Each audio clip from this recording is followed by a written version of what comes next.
चूड़ी ले लो चूड़ी, लाल पीली हरी नीली सतरंगी चूड़ी। ए बेटी, चूड़ी ले लो बेटी, देखो कितनी सुंदर चूड़ियां हैं मेरे पास। ना ना अम्मा, मुझे नहीं चाहिए। ले लो बेटी, 2 दिन हो गए कुछ कमाई नहीं हुई, ज्यादा नहीं तो 1 दर्जन ही ले लो। ओफो अम्मा, कहा ना नहीं चाहिए, क्यों फालतू में पीछे पड़ी हो।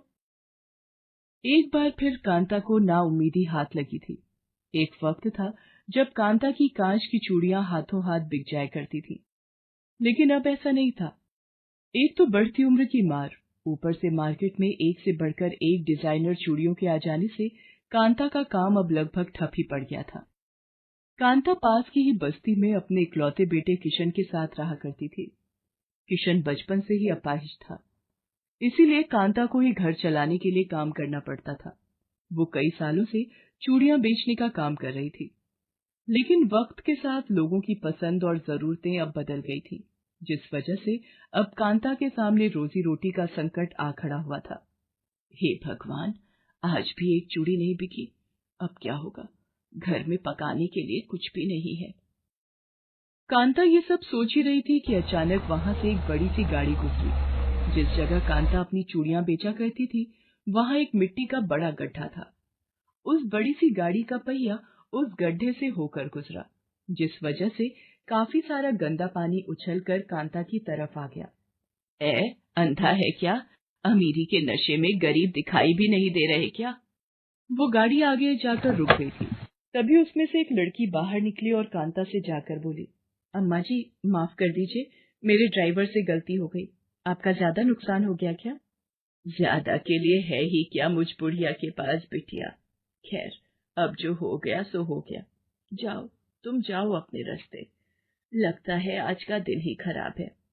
नहीं अम्मा, आप मुझे बताओ ना, आपका कितना नुकसान हुआ है, मैं उसकी भरपाई कर दूंगी। जाने दो बिटिया, मेरी ये चूड़ियां वैसे भी अब कोई नहीं खरीदता, तो उन पर मिट्टी पड़े या ये टूट जाए क्या फर्क पड़ता है।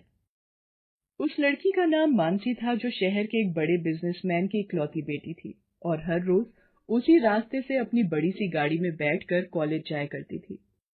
वो कांता को चूड़ियां बेचते हर रोज देखा करती थी, लेकिन कभी गाड़ी से उतरकर चूड़ियां खरीदने के बारे में उसने नहीं सोचा। उस दिन ड्राइवर की गलती से जो हुआ, उस वजह से वो पहली बार कांता से मिली। कांता की बातें सुनकर मानसी को उसके लिए बुरा लग रहा था। वो कांता की मदद करना चाहती थी, लेकिन वो जानती थी कि इसके लिए उसे कोई दूसरा रास्ता अपनाना होगा। अम्मा, वैसे सच में कितनी रंग बिरंगी और प्यारी हैं आपकी चूड़ियां। आप ऐसा करो, मुझे ये वाली और ये वाली भी, ये तीनों 1-1 दर्जन दे दो। क्या कहा बिटिया? सच में तुम मेरी चूड़ियां खरीदोगी क्या? हाँ अम्मा, मुझे चूड़ियां पहनना बहुत अच्छा लगता है। आप तो बस ये बताओ कि इतनी चूड़ियों के कितने पैसे हुए। बिटिया, 3 दर्जन ली है तो 60 रुपए हो गए। क्या क्या सिर्फ 60 रुपए? इतने में क्या होगा? बेचारी अम्मा सारा दिन इतनी तेज धूप में बैठकर चूड़ियां बेचती हैं, और वो भी इनसे कोई नहीं खरीदता। मुझे कुछ करना चाहिए इनके लिए, लेकिन मैं ये करूं कैसे? अगर इनकी सारी चूड़ियां इनसे खरीद भी लूं, तो इतनी सारी चूड़ियों का मैं करूंगी क्या? और घर पर माँ से भी डांट खानी पड़ेगी। क्या हुआ बिटिया, महंगी लग रही है क्या? अच्छा, ऐसा करो तुम 50 ही दे दो, पर खरीद लो बस। नहीं अम्मा, ऐसी कोई बात नहीं है। ये लीजिए आपके 60 रुपए। अच्छा अम्मा, ये बताइए, आपके पास बस यही चूड़ियां हैं या और भी हैं? हाँ है ना, घर पर रखी है। सबको लाकर क्या करूंगी बिटिया, पहले ये ही बिक जाए।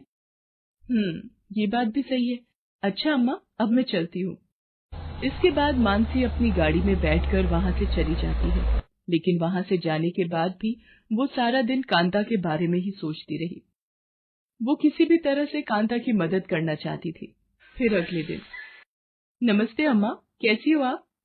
अरे बिटिया, राम राम, मैं तो बस ठीक ही हूँ, तुम सुनाओ? मैं भी अच्छी हूँ अम्मा, आपसे चूड़ियां खरीदने आई हूँ। अच्छा, और वो जो कल लेकर गई थी, उनका क्या हुआ? वो तो सारी की सारी मेरी दोस्तों ने ले ली मुझसे। उन्हें इतनी पसंद आई कि एक भी नहीं छोड़ी मेरे लिए, इसीलिए आज फिर से आई हूँ। लेकिन अम्मा, आज कुछ और चूड़ियां दिखाना, कल जो दी थी उनसे महंगी। बिटिया, उनसे महंगी तो ये वाली है, ये 40 रुपए दर्जन है, और ये वाली 50 रुपए दर्जन।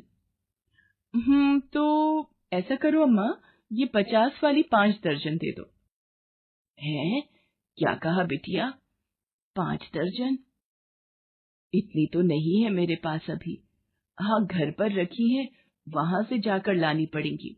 चूड़ियां तो मुझे चाहिए अम्मा, मेरी सहेलियों ने मंगवाई है मुझसे, उन सब के लिए लेकर जानी है। ऐसा करते हैं, आपके घर ही चलते हैं, मैं वहीं देखकर रंग भी पसंद कर लूंगी, और वैसे भी अब शाम हो गई है, आपको घर तो जाना ही होगा, तो मैं ही आपको ले चलती हूँ अपनी गाड़ी से। मानसी कांता को उसकी चूड़ियों की टोकरी के साथ अपनी गाड़ी में बिठा लेती है और फिर उसके घर जाती है। घर के नाम पर कांता के पास बस एक टूटी फूटी झोपड़ी थी, जो आधी से ज्यादा तो कांच की चूड़ियों से ही भरी हुई थी। एक कोने में उसका बेटा किशन था, जो बिस्तर पर था। उसे देखकर मानसी ने कांता से पूछा, अम्मा, ये कौन है? ये मेरा बेटा है किशन, ये बचपन से ही ऐसा है, बस ये और मैं ही हैं, एक दूसरे का साथ देने के लिए। चलो बिटिया, तुम यहाँ बैठो, मैं तुम्हें चूड़ियां दिखाती हूँ। अब तक तो मानसी सिर्फ कांता की मेहनत देखकर ही उससे प्रभावित थी, लेकिन अब जब उसने कांता की गरीबी और उसके हालात अपनी आंखों से देख लिए थे, तो उसने मन ही मन ठान लिया कि चाहे जो हो जाए, वो कांता की मदद करके ही रहेगी। अम्मा, आप ऐसा करो, आपके पास जितनी भी चूड़ियां हैं, मुझे सारी दे दो। लेकिन बिटिया, तुम इतनी सारी चूड़ियों का क्या करोगी? थोड़ी बहुत सहेलियों को दे दूंगी और कुछ खुद पहनूंगी। और हाँ, मुझे अभी याद आया कि मेरी एक रिश्तेदार है जो चूड़ियों से घर सजाने का सामान बनाती है, तो कुछ उन्हें भी दे दूंगी मैं। अच्छा बिटिया, बहुत अच्छी बात है, भगवान तुम्हारा भला करे। कांता की तो जैसे लॉटरी ही लग गई थी।